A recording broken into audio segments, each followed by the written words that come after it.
তো বন্ধুরা খুব গরম পড়েছে, দেখো স্নান করার পরে আমার অবস্থা দেখো, ঘাম দিয়ে ঘাম কীভাবে বেরোচ্ছে। রান্না বান্না কমপ্লিট হয়ে গেছে, আর তোমরা জানো মেয়ে স্কুলে চলে যাবে। আর রান্না ভাতও বাড়া হয়ে গেছে, এবার খাবো। তো রান্না করেছি দেখো, তোমাদের দেখায়। বাগানে গিয়েছিলাম, বাগান থেকে এনেছিলাম পুঁই শাক।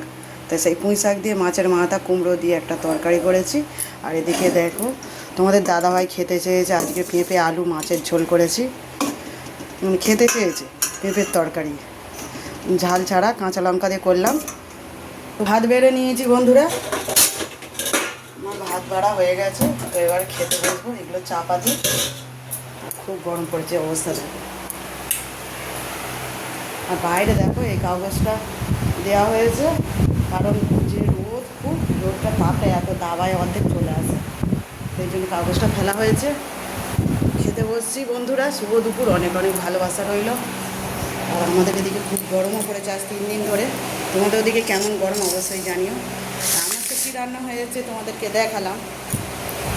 তো দেখো এইদিকে আমি তরকারি নিয়ে বসে পড়েছি।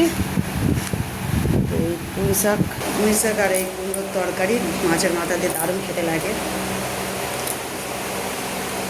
কার কার খেতে পছন্দ অবশ্যই কমেন্ট করে দেবেন। খেয়ে নিই বন্ধুরা, পরে আবার কথা হবে। Tata, bye bye.